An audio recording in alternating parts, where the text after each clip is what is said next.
welcome back to my channel. If you're new here, hi, my name is Haley and you're watching Between the Pages. So my next book review for you is A Study in Drowning by Reid. This is one of her YA novels. She also wrote Juniper and Thorn, which I did read, but I never discussed on my channel because I didn't really have anything to say about it because I was just very like meh about the whole thing. This one I had a more enjoyable experience reading, and I was thinking, well, maybe Reid's not for me. But I really liked this one. And so, yeah. So this book is about Effie, who is the only female in the architect college, even though she wants to be in the literature college, but that's considered like too frivolous for women, or like their minds can't handle it, and they don't understand because they're women and their minds are feeble and all they care about is romance and love stories and things like that. So does that sound familiar? Lots of misogyny in this book. Let's just put it that way. We'll just come out and say it, not beat around the bush. So she's obsessed with this book called Angarhad. I don't know. I can't pronounce it. It's Angharad. So do with that what you will. And so she's obsessed with this story. It's about this girl who falls in love with the fairy king. And she basically kind of rescues herself type thing. So it's kind of like starts out as damsel in distress being taken by the fairy king, but then she finds her own way out, which is very ironic considering what happens in this book. So she goes to the estate because the estate of this author puts out an ad to be like, hey, we want someone to come in, redesign the house, his large estate, on the coast. And so they ended up picking her, and then she ends up going there and meeting this boy called Preston, who is from the literature college, and he is writing a story, or writing an article, essay, thesis thing about whether or not this author actually wrote this book. Sort of like that. He wants to go get the dirt. He wants the tea. He's looking for the tea. And throughout the entire book, there's a mystery and everything. And supposedly when Effie was younger, she was left out in the cold by her mother. And the fairy king happened upon her and was tried to take her, but then her mom took her back. So the fairy king this entire time is trying to get her back because he's like, you are mine. You were mine to claim, and your mother took you from me, took you back. So you're mine, you belong to me type thing. And I kind of saw it coming because throughout the entire book, it's mentioned how the son of this author, every time there's something about wind, she mentions his hair didn't move. And I was like, okay, that's a little weird. And then at one point she's in the car with him driving back from somewhere, and she looks over and she swears she sees the fairy king. But this girl has been taught that everything's a hallucination and she's just crazy and she's seeing things, so she has to take these pills and everything like that.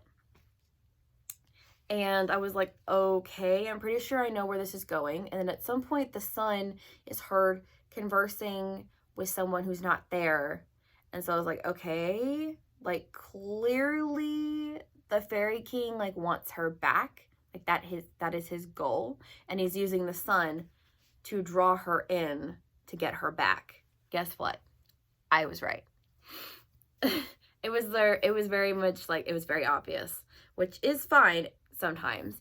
Other times I feel like this was very subtle. I was like, that's a little weird. That's a little sus, And so I filed that away, and then when it came to the end, I was like, oh my god, I knew it. And then there was at one point Preston is chained almost down in the basement, a la Raoul from Phantom of the Opera. And because it's the South apparently in this country, and like that's where the estate is located, and they're very superstitious and they believe in folklore and in myths and things like that. And there's this saying that like in order to prevent a second flood from coming, like the blood of a fatherless child needs to be spilled or something. So he's like, okay, cool, I'm gonna sacrifice him because I need Effie. And so yeah, I gave this a 4 because I liked it, but I took points off for the ending, because the ending when Preston is like I said, chained down in the basement about to drown, I was like, okay. And they're like professing their love for each other. I'm like, I don't buy this. I feel like this is too soon. Like, just reading a little bit more like insta-lovey, and I don't really like that in my books. I do in like certain situations I like insta-love, but in this case I was like, I don't buy it.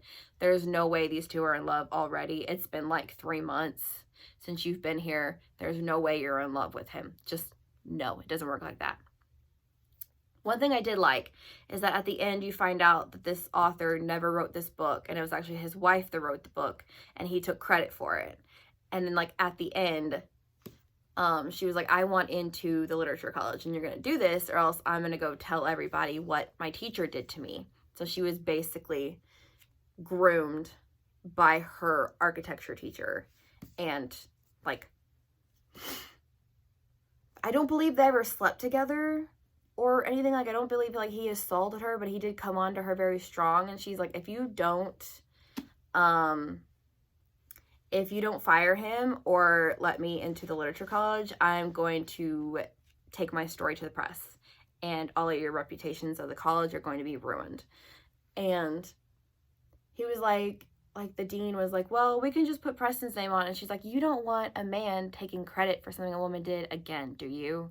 Like, come on. We have the letters, we have diary entries and everything. We have the evidence. They had the receipts.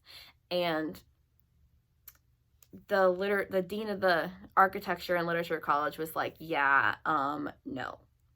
So they finally let her in, and I was like, I feel like this says a lot about society, which I do appreciate, about how a lot of times men will take credit for women's ideas, and you know, using their positions of power against women and females and everything.